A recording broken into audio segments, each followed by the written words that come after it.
नमस्कारम, मेरा नाम है सुशांत मिनी और आप देख रहे हैं सर्वज्ञानम यूट्यूब चैनल। माई क्वारंटाइन डे स्टोरीज पार्ट 4 में आपका स्वागत है। भर्तृ शतक की एक श्लोक, भोगा न भोक्ता वयमेव भुक्ता, तपा न तप्तम वयमेव तप्ता, कालो न यातो वयमेव यातो, तृष्णा न जीर्णा वयमेव जीर्णा। इसका चतुर्थ भाग है ये। तो आज हम श्लोक की अंतिम कड़ी तृष्णा न जीर्णा वयमेव जीर्णा पर अपनी भाव को सुनेंगे।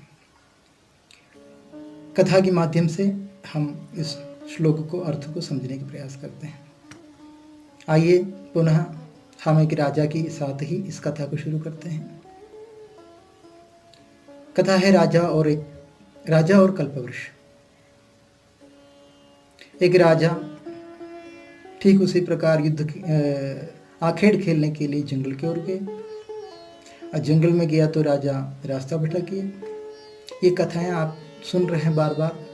और राजा भटकते भटकते थके हारे उसकी घोड़ा बेचारा बेहोश होकर गिर गया और राजा पैदल चलते चलते रास्ता भटककर जंगल के भीतर चले गए। और जितना भीतर चलता गया जंगल के बीचों बीच उन्होंने देखा एक विशाल मैदान दिखाई दिया। उस मैदान में कहीं कोई वृक्ष नहीं था, उसके ठीक बीचों बीच एक सुंदर अद्भुत वृक्ष खड़े थे। और राजा उस वृक्ष की ओर देखता और सहसा उसकी ओर आकर्षित होकर उसके पास पहुंच गए। थके हरे थे, वृक्ष के नीचे बैठ के छाव के आनंद लेने लगे। प्यास से गला सूख रहा था। राजा सोचने लगा, काश थोड़ा सा जल मिल जाता, कम से कम इस सूखे गले की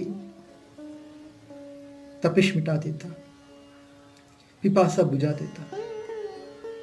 इतना सोचना ही था, राजा के पास में शीतल जल की एक मटकी उन्होंने दिखाई दिया। राजा चारों ओर देखने लगा, कोई दिखाई नहीं दिया।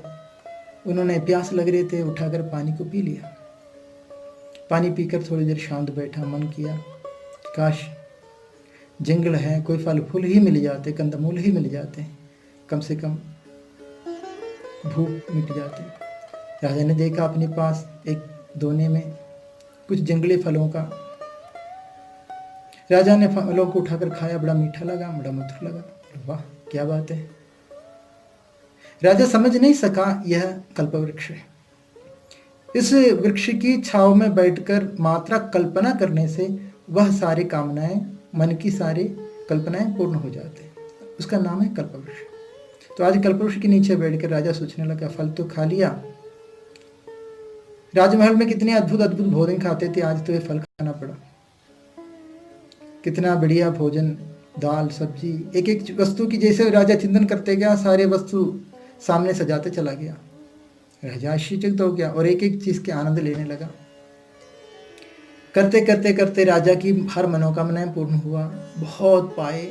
और इन्होंने ऐसा भोजन, ऐसा दिव्य भोजन पाया, कभी उन्हें राजमहल में भी, अपने राज दरबार में भी ऐसे भोजन प्रसाद कभी उपलब्ध नहीं हुआ था। कल्पवृक्ष है, कुछ भी कर सकते। राजा बैठे बैठे सोचने लगा, अब पेट भर गया है और चल चल कर पैर बहुत दुख गया है, थक गया है। काश कोई सेवक मिल जाते, कोई पैर दबाने वाले मिल जाते। तुरंत सेवा करने वाले भी आ गया। राजा सोचने लगा, कोई पंखा करने वाले आ जाते, पंखा करने वाले भी आ गए। कमाल हो गया। राजा कहने लगा, कोई मखमली गद्दा मिल जाता, वो भी मिल गया महाराज। अब महाराज आराम से लेटे हुए हैं, सेवक लोग सेवा कर रहे हैं, जीवन का सारे आनंद, ऐसा लग रहे हैं स्वर्ग का सुख भी, इंद्र का सुख भी इसके सामने फीका है। राजा ऐसे लेटे हुए थे, अचानक उसके मन में एक बात आया। सोचने लगा, अरे ये तो जंगल है।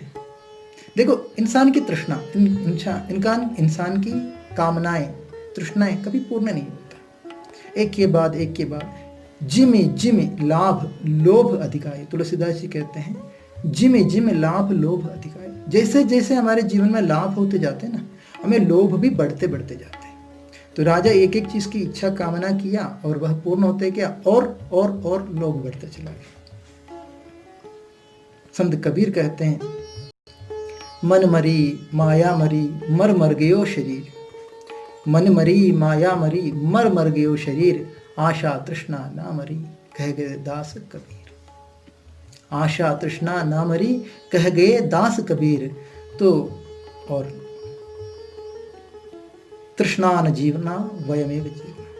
तो इस कथा के माध्यम से हम ये समझने की प्रयास कर रहे हैं, राजा जब यह तृष्णा उनके अंदर जागृत हो उठा, सारी कामनाएं पूर्ण होते गए, अचानक बैठे सोचने लगे ये तो घनघोर जंगल है, यहाँ तो काई बहुत सारे जंगली जानवर भी रहते हैं और शेर भी रहते हैं जंगल में, कहीं कोई शेर ना आ जाए।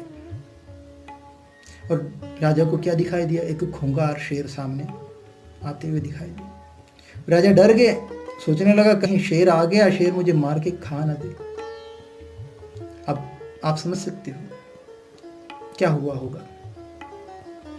शेर ने राजा को मारकर खत्म ही कर दिया। तो हमारे जीवन में भी इसी प्रकार है। हमारे पुण्य, जीवन का पुण्य है, हमारे पूर्व जन्म का पुण्य है और हमारे जीवन के पुरुषार्थ है। उसके बावजूद हमारे जीवन में अनेकों अनेकों कार्य पूर्ण होते, जो भी हम कल्पना करते हैं पूर्ण होते चले जाते हैं।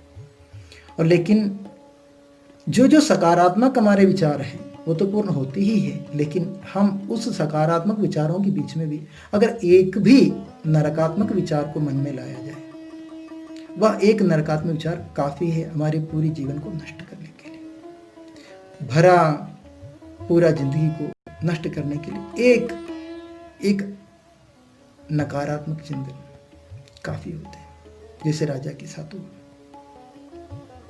तो इसलिए कहते हैं तृष्णा न जीर्णा वयमेव जीर्णा। तृष्णा कभी जीर्ण नहीं होता और हम ही जीर्ण शीर्ण हो जाते हैं तृष्णा करते करते। तो moral of the story is, जीवन में हम जो चाहते हैं वही हम बनते हैं और हमें वही चीज़ की तृष्णा या कामना या आशा करनी चाहिए जो हम बनना चाहते हैं। क्योंकि अगर जीवन में कभी कोई नकारात्मक विचार हमारे जीवन में आते हैं, कोई नेगेटिव थॉट्स आते हैं, वह नेगेटिव थॉट्स आपके चारों ओर वैसी प्रकार की वाइब्स पैदा करते हैं। धीरे धीरे आप उसी की अवसाद में डूबते चले जाते हैं और अपने जीवन को नष्ट कर लेते हैं। तो मेरे मित्रों, अपने जीवन को सकारात्मक विचारों से भरो। अपनी चारों ओर एक सकारात्मक विचारों की एक वातावरण क्रिएट करो। हम मंदिरों में क्यों जाते हैं, मस्जिदों में क्यों जाते हैं, गिरजाघर में या संतों के पास, पादरियों के पास या फकीरों के पास, मजार में क्यों जाते हैं? क्योंकि वहाँ एक पॉजिटिव वाइब्स होते हैं, एक सकारात्मक ऊर्जा की एक क्षेत्र होते हैं, जिसके अंदर जाने से हमारे जो नकारात्मक विचार नष्ट हो जाते हैं और हम उस सकारात्मक ऊर्जा से, उस पॉजिटिव एनर्जी से भरपूर होकर लौट आते हैं।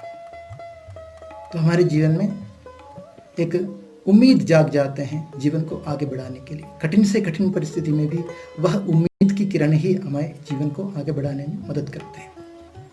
तो जीवन में उस उम्मीद को कायम रखिएगा और जीवन को आनंदमय बनाइएगा। अपने जीवन को भी और अपने आसपास के लोगों के जीवन को भी सकारात्मक विचारों से भरिएगा। Be positive. राधे राधे, हरिहर। आप सबको मंगलमय जीवन का शुभकामनाएं।